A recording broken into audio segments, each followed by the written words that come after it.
O desejado de todas as nações. Capítulo 45. A previsão da cruz.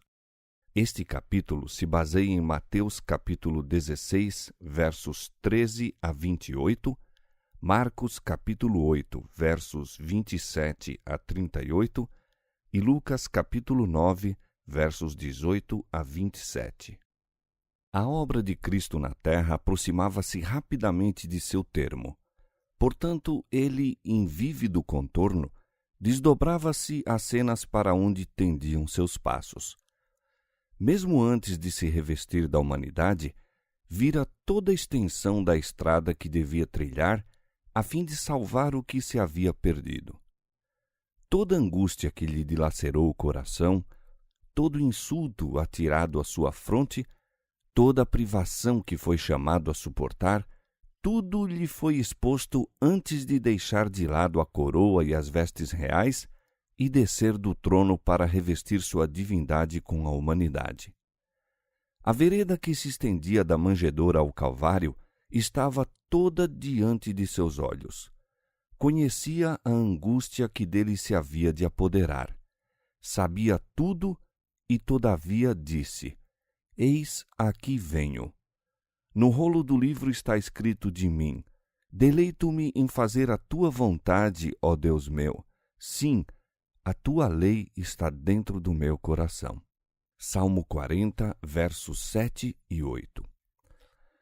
Via sempre diante de si o resultado de sua missão. Sua vida terrestre, tão cheia de fadiga e sacrifício, era alegrada pela perspectiva de que todo o seu trabalho não seria em vão. Dando a própria vida pela vida dos homens, reconquistaria o mundo a lealdade para com Deus. Conquanto devesse primeiro receber o batismo de sangue, embora os pecados do mundo lhe devessem pesar sobre a alma inocente, se bem que a sombra de indizível aflição sobre ele impendesse, todavia, pelo gozo que lhe estava proposto, preferiu sofrer a cruz e desprezar a afronta. Dos escolhidos companheiros de seu ministério, essas cenas a ele patenteadas se achavam ainda ocultas. Perto estava, porém, o tempo em que lhe deviam testemunhar a agonia. Deviam ver aquele a quem amavam e em quem confiavam entregue às mãos dos inimigos e pendurado à cruz do Calvário. Em breve os deixaria ele para enfrentarem o mundo sem o conforto de sua presença visível. Jesus sabia quão acerbamente os perseguiriam o ódio e a incredulidade e desejava prepará-los para as provações. Jesus e os discípulos haviam então chegado a uma das cidades nas cercanias de Cesareia de Filipo. Encontravam-se além dos limites da Galiléia, numa região em que predominava a idolatria. Ali os discípulos foram afastados da dominante influência do judaísmo, sendo postos em mais íntimo contato com o culto pagão. Em torno deles se achavam representadas formas de superstição que existiam em todas as partes do mundo. Jesus desejava que a visão dessas coisas os levasse a sentir a própria responsabilidade para com os pagãos. Durante sua estada nessa região, buscou abster-se de ensinar o povo, dedicando-se mais plenamente aos discípulos. Estava para lhes dizer os sofrimentos que o aguardavam. Antes disso, porém, afastou-se sozinho e orou para que seus corações estivessem preparados para receber-lhe as palavras. Depois de reunir-se a eles, não lhes comunicou imediatamente aquilo que lhes desejava participar. Antes de fazê-lo, ofereceu-lhes o ensejo de confessar sua fé nele, a fim de se fortalecerem para a próxima provação. Perguntou-lhes: Quem dizem os homens ser o Filho do Homem? Com pesar foram os discípulos forçados a admitir que Israel deixara de reconhecer seu Messias. Alguns, na verdade, ao lhe verem os milagres, haviam declarado que ele era o filho de Davi. As multidões que foram alimentadas em Betsaida desejaram proclamá-lo rei de Israel. Muitos estavam dispostos a aceitá-lo como profeta, não criam, porém, que fosse o Messias. Jesus formulou agora uma segunda pergunta com respeito aos próprios discípulos. E vós, quem dizeis que eu sou? Pedro respondeu: Tu és o Cristo, o Filho do Deus vivo. Desde o princípio, Pedro crera que Jesus era o Messias. Muitos outros que foram convencidos pela pregação de João Batista e aceitaram a Cristo, começaram a duvidar da missão de João quando ele foi preso e morto. E agora duvidavam de que Jesus era o Messias, a quem há tanto tinham aguardado. Muitos dos discípulos que haviam esperado ardentemente que Jesus tomasse seu lugar no trono de Davi, deixaram-no ao perceber que ele não tinha essa intenção.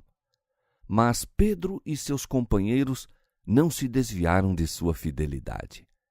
A vacilante atitude dos que ontem louvavam e hoje condenavam não destruiu a fé dos verdadeiros seguidores do Salvador. Pedro declarou: Tu és o Cristo, o Filho do Deus vivo. Não esperou que honras reais coroassem seu Senhor, mas aceitou-o em sua humilhação. Pedro exprimia a fé dos 12. Todavia, os discípulos estavam ainda longe de compreender a missão de Cristo. A oposição e calúnias dos sacerdotes e escribas, se bem que os não pudessem desviar de Cristo, ocasionavam-lhes, não obstante, grande perplexidade. Não viam claramente seu caminho. A influência da primeira educação, o ensino dos rabis, o poder da tradição, ainda lhes interceptavam a visão da verdade.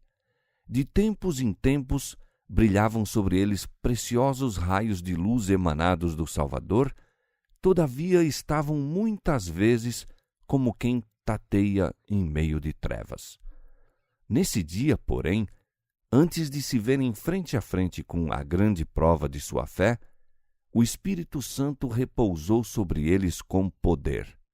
Por algum tempo, desviaram-se-lhes os olhos das coisas que se veem para a contemplação das que se não veem.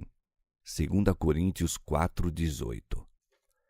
Sob a aparência humana, distinguiram a glória do Filho de Deus.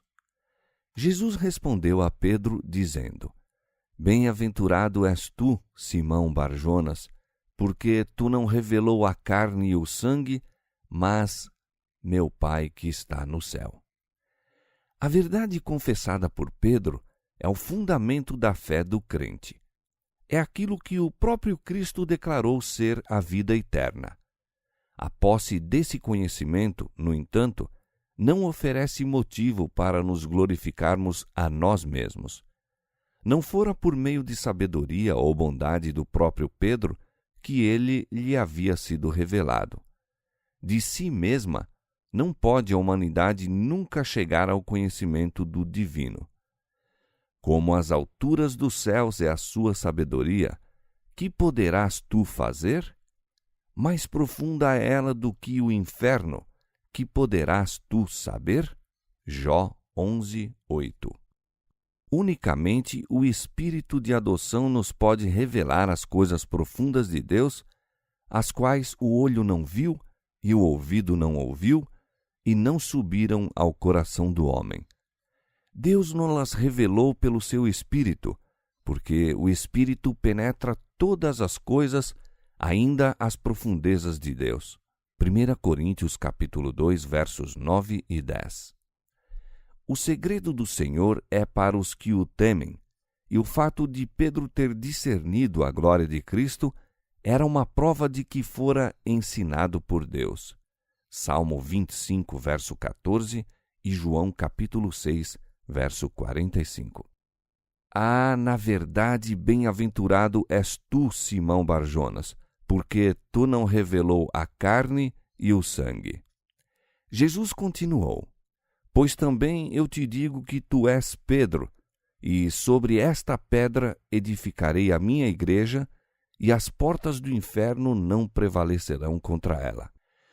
A palavra Pedro significa pedra, uma pedra movediça, Pedro não era a rocha sobre que a igreja estava fundada. As portas do inferno prevaleceram contra ele quando negou seu Senhor com imprecações e juramentos. A igreja foi edificada sobre alguém contra o qual as portas do inferno não podiam prevalecer. Séculos antes do advento do Salvador, Moisés apontara à rocha da salvação de Israel. O salmista cantara: "A rocha da minha fortaleza." Isaías escrevera: "Assim diz o Senhor Jeová: Eis que eu assentei em Sião uma pedra já provada, pedra preciosa de esquina, que está bem firme e fundada." Deuteronômio 32, 4. O próprio Pedro, escrevendo por inspiração, aplica essa profecia a Jesus. Diz ele: "Se é que já provastes que o Senhor é benigno, e chegando-vos para ele, pedra viva, reprovada, na verdade, pelos homens, mas para com Deus eleita e preciosa, vós também, como pedras vivas, sois edificados casa espiritual." 1 Pedro, capítulo 2, versos 3 a 5. Ninguém pode pôr outro fundamento além do que já está posto, o qual é Jesus Cristo. 1 Coríntios, capítulo 3, verso 11. Sobre esta pedra, disse Jesus, edificarei a minha igreja. Na presença de Deus e de todos os entes celestiais, em presença do invisível exército do inferno, Cristo fundou a sua igreja sobre a rocha viva. A rocha é Ele próprio, seu próprio corpo quebrantado e ferido por nós. Contra a igreja edificada sobre este fundamento não prevalecerão as portas do inferno. Quão fraca parecia a igreja quando Cristo proferiu estas palavras. Havia apenas um punhado de crentes contra os quais se dirigiria todo o poder dos demônios e dos homens maus. Todavia, os seguidores de Cristo não deveriam temer. Edificados sobre a rocha de sua fortaleza, não poderiam ser vencidos. Durante 6.000 anos tem a fé edificado sobre Cristo. Por 6.000 anos, as inundações e tempestades da ira satânica têm batido de encontro à rocha de nossa salvação. Ela, porém, permanece inabalável. Pedro expressara a verdade que é o fundamento da fé da igreja e Jesus o honrou então como o representante do inteiro corpo de crentes. Disse: "Eu te darei as chaves do reino dos céus, e tudo o que ligares na terra será ligado nos céus, e tudo o que desligares na terra será desligado nos céus." As chaves do reino dos céus são as palavras de Cristo. Todas as palavras da Santa Escritura são dele e acham aqui incluídas. Estas palavras têm poder para abrir e fechar os céus. Declaram as condições sob que os homens são recebidos ou rejeitados. Assim, a obra dos que pregam a palavra de Deus é um cheiro de vida para a vida ou de morte para a morte. Sua missão acha-se repleta de resultados eternos. O Salvador não confiou a obra do Evangelho a Pedro individualmente. Noutra ocasião, mais tarde, repetindo as palavras dirigidas a Pedro, aplicou-as diretamente à igreja. E o mesmo, em essência, foi dito também aos 12 como representantes do corpo de crentes. Se Jesus houvesse delegado qualquer autoridade especial a um dos discípulos, de preferência aos outros, não os encontraríamos tantas vezes questionando acerca de quem seria o maior. Ter-se-iam submetido ao desejo do Mestre e honrado aquele que ele escolhera. Em vez de apontar um para a cabeça, Cristo disse aos discípulos: "Não queirais ser chamados Rabi, nem vos chameis mestres, porque um só é o vosso mestre, que é Cristo." Mateus capítulo 23, versos 8 e 10. Cristo é a cabeça de todo varão. Deus, que pôs todas as coisas sob os pés do Salvador, sobre todas as coisas o constituiu como cabeça da igreja, que é o seu corpo, a plenitude daquele que cumpre tudo em todos. 1 Coríntios capítulo 11, verso 3 e Efésios capítulo 1, versos 22 e 23. A igreja é edificada tendo Cristo como seu fundamento. Deve obedecer a Cristo como sua cabeça. Não tem de confiar em homem ou ser por homem controlada.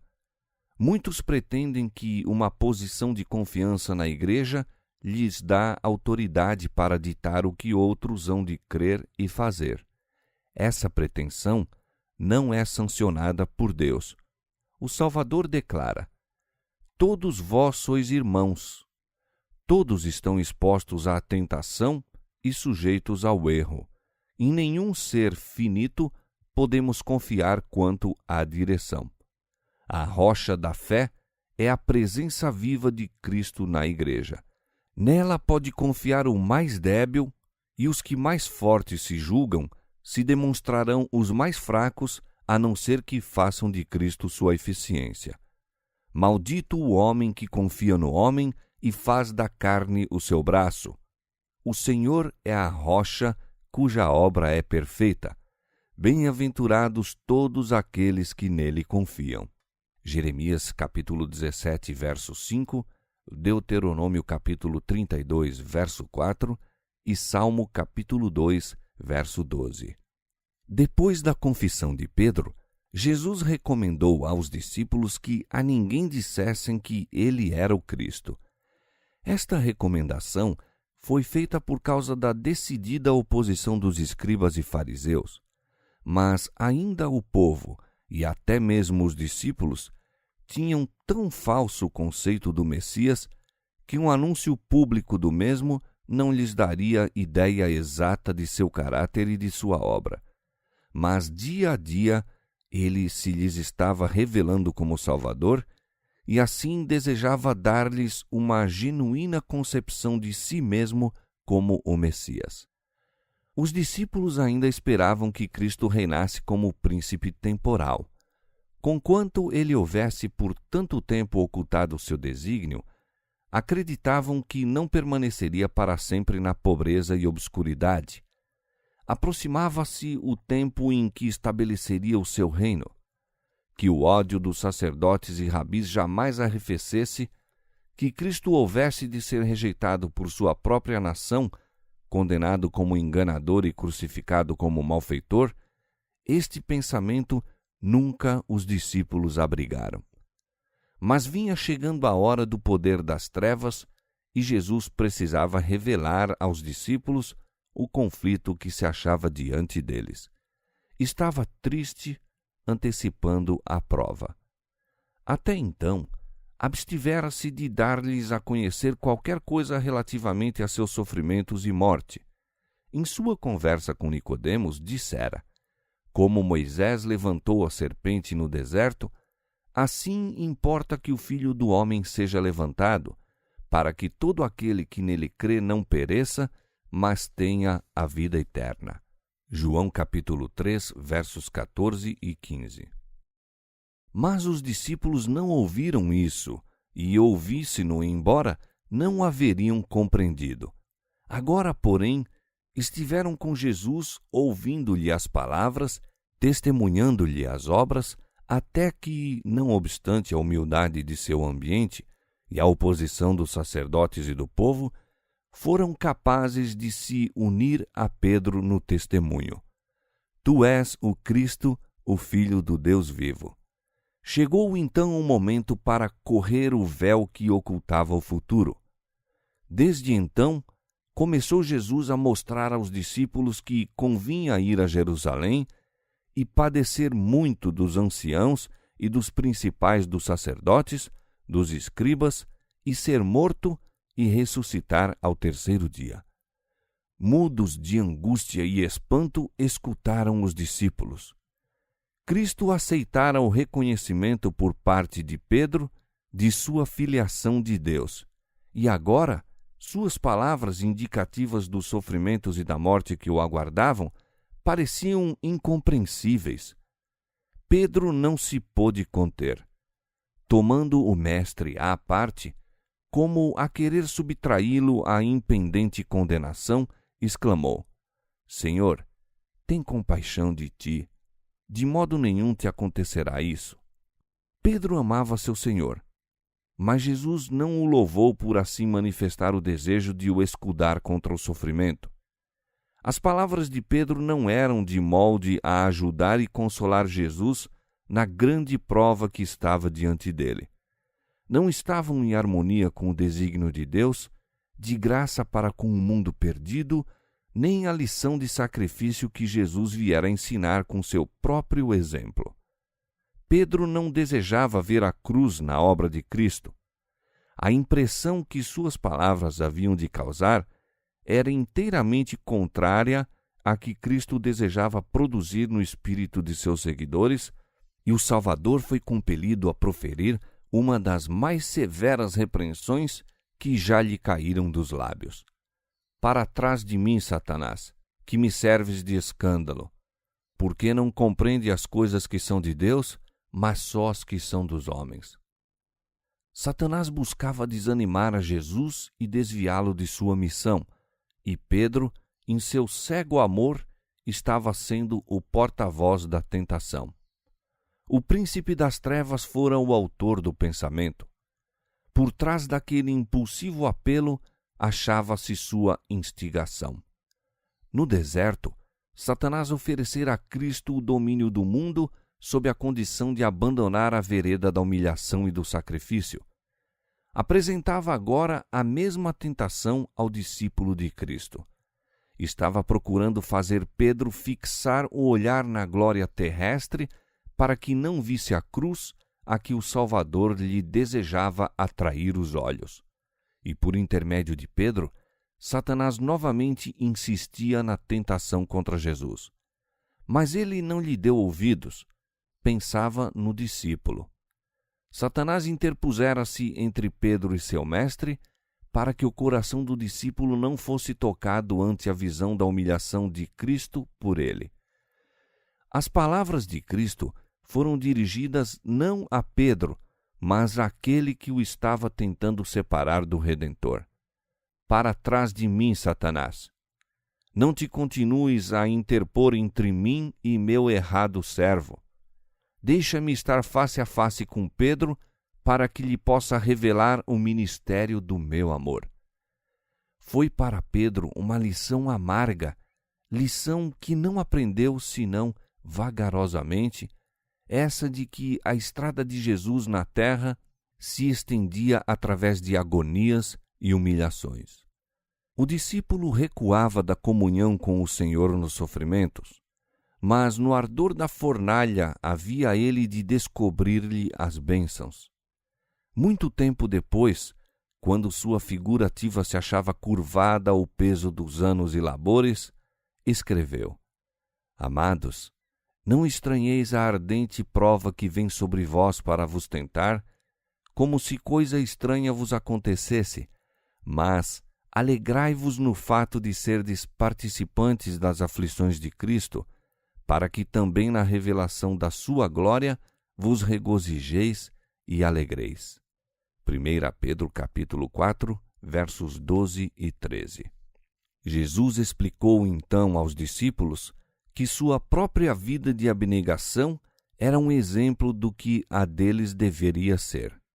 Chamando para junto de si os discípulos e o povo que o estivera rodeando, disse: Se alguém quiser vir após mim, renuncie-se a si mesmo, tome sobre si a sua cruz e siga-me. A cruz estava associada ao poder de Roma. Era um instrumento da mais cruel e humilhante forma de morte. Exigia-se dos mais vis criminosos que levassem a cruz ao lugar da execução e muitas vezes, quando lhe iam colocar nos ombros, resistiam com desesperada violência até que fossem subjugados e o instrumento de tortura sobre eles posto. Mas Jesus pedia a seus seguidores que tomassem a cruz e a conduzissem após ele. Para os discípulos, suas palavras, conquanto imperfeitamente compreendidas, indicavam que se deviam submeter à mais acerba humilhação, submeter-se mesmo à morte por amor de Cristo. Nenhuma entrega mais completa poderiam haver expresso as palavras do Salvador, mas tudo isto aceitara por eles. Jesus não reputou o céu em lugar desejável enquanto nos achávamos perdidos. Deixou as cortes celestes por uma vida de vitupério e insultos e uma ignominiosa morte. Aquele que era rico nos apreciáveis tesouros celestes tornou-se pobre a fim de, pela sua pobreza, nos tornarmos ricos. Cumpre-nos seguir a vereda por ele trilhada. Amor às almas porque Cristo morreu significa a crucifixão do próprio eu. Aquele que é filho de Deus deve, daí em diante, considerar-se um elo na cadeia baixada para salvar o mundo, um com Cristo em seu plano de misericórdia, indo com ele em busca dos perdidos para o salvar.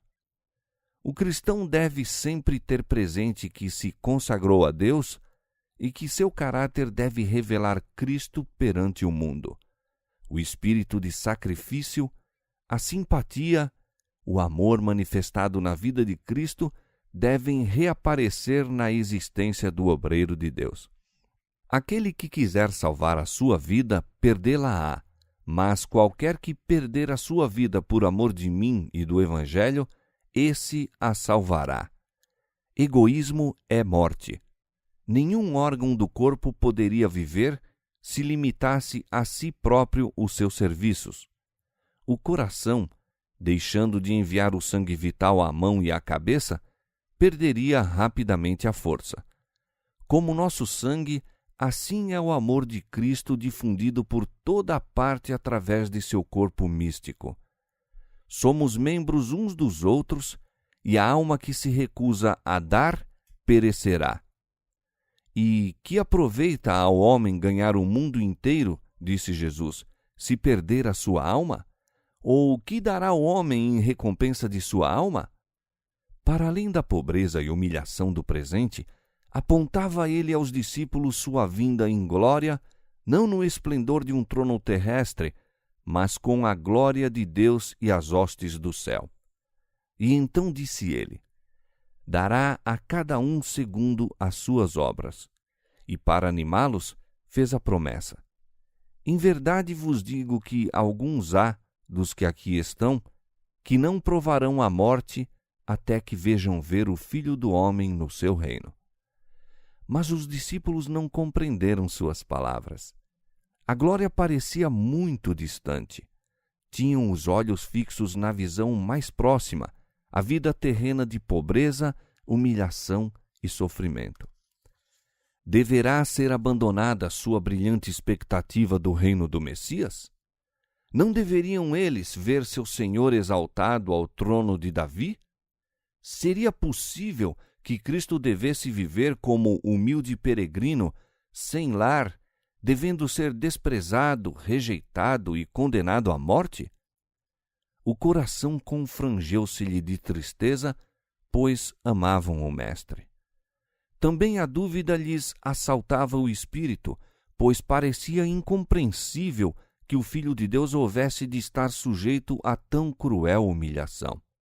Cogitavam por que haveria ele de ir a Jerusalém enfrentar o tratamento que lhes dissera havia de receber ali.